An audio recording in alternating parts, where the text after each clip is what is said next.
Buenas, mi nombre es Joan Martín López.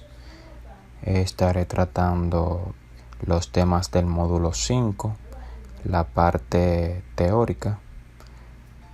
Dentro de estos hablaremos acerca de la sincronización de procesos, la comunicación entre procesos, los mecanismos de sincronización, la sección crítica, semáforos, monitores, regiones críticas y problemas clásicos de la comunicación entre procesos.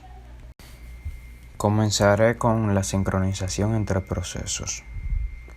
Es un conjunto de protocolos y mecanismos utilizados para preservar la integridad y consistencia del sistema cuando varios procesos concurrentes comparten recursos que son reutilizables en serie.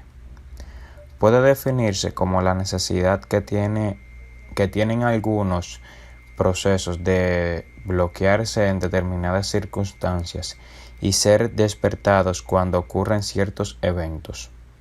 Un caso típico en el cual se requiere sincronización ocurre cuando un proceso inicia una lectura y va a utilizar en la siguiente instrucción la operación de ES termine para poder continuar la ejecución.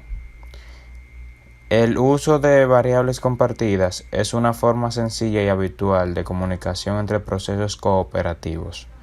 Cuando un conjunto de procesos tiene un acceso a un espacio común de direcciones, puede usar variables compartidas para una serie de cometidos. Comunicación entre procesos. Esto es una función básica de los sistemas operativos. Los procesos pueden comunicarse entre sí a través de compartir espacios de memoria, ya sean variables compartidas o buffers, o a través de las herramientas provistas por las rutinas de IPC. La IPC provee un mecanismo que normalmente, a través de un sistema de bajo nivel de paso de mensajes que ofrece la red subyacente. La comunicación se establece siguiendo una serie de reglas o protocolos de comunicación, mejor dicho. Los protocolos desarrollados para Internet son los mayormente usados. IP, que es la capa de red, protocolo de control de transmisión, que es la capa de transporte, y el protocolo de hipertexto, que es la capa de aplicación. Los procesos pueden estar ejecutándose en una o más computadoras conectadas a una red. Las técnicas de IPC están divididas dentro de métodos pasos de mensaje, sincronización, memoria compartida y llamadas de procedimientos remotos RPC. Mecanismos de sincronización. Este mecanismo debe emplearse si el programador considera que la frecuencia de acceso a un recurso compartido es baja. Es decir, que supone que la probabilidad de coincidencia de dos o más procesos al recurso compartido es baja. Los inconvenientes de este tipo de mecanismos son dos. Se consume más memoria, pues hay que realizar una copia del recurso compartido para efectuar la actualización. En situaciones de coincidencia se tiene que volver a realizar la operación, por tanto se desperdician recursos de procesamiento. En base al ejemplo anterior, hay que garantizar que la operación de comprobación y actualización es atómica. Se dice que una operación es atómica cuando es indivisible, es decir, que no quedamos en una situación intermedia al ejecutar dicha operación. Sección crítica. Es la porción de código de un programa de ordenador en la que se accede a un recurso compartido, estructura de datos o dispositivos, que no deben ser accedidos por más de un proceso o hilo en ejecución. La sección crítica, por lo general, termina en un tiempo determinado y el hilo, proceso o tarea solo tendrá que esperar un periodo determinado de tiempo para entrar. Se necesita un mecanismo de sincronización en la entrada y salida de la sección crítica para asegurar la utilización en exclusiva del recurso. Por ejemplo, un semáforo, monitores, el algoritmo de Decker y Peterson y los candados. El acceso se controla teniendo cuidado de las variables que se modifican dentro y fuera de la sección crítica. La sección crítica se utiliza por lo general cuando un programa multihilo actualiza múltiples variables sin un hilo de ejecución separado que lleve los cambios conflictivos a otros datos. Semáforos. Un semáforo es una variable especial o tipo de abstracto de datos que constituye el método clásico para restringir o permitir el acceso a recursos compartidos. Por ejemplo, un recurso de almacenamiento del sistema o variables del código fuente. En un entorno de multiprocesamiento en el que se ejecutarán varios procesos concurrentes. Fueron inventados por Edsger Dijkstra en 1965 y se usaron por primera vez en el sistema operativo CEOS. Los sistemas se emplean para permitir el acceso a diferentes partes de programas, llamadas secciones críticas, donde se manipulan variables a recursos que deben ser accedidos de forma especial. Según el valor con que son inicializados, se permite a más o menos procesos utilizar el recurso de forma simultánea. Un tipo simple de semáforo es el binario, que puede tomar solamente los valores 0 y 1. Se inicializan en 1 y son usados cuando solo un proceso puede acceder a un recurso a la vez. Son esencialmente lo mismo que los mutex. Monitores. Ideas desarrolladas en los años 70 por Brinch, Hansen y Howard, que notaron los siguientes problemas con respecto al uso de los semáforos.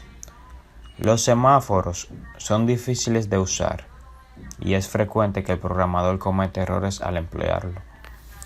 El compilador no asiste al programador en el desarrollo de programas concurrentes mediante semáforos, pues no ofrece ningún tipo de validación en tiempo de compilación.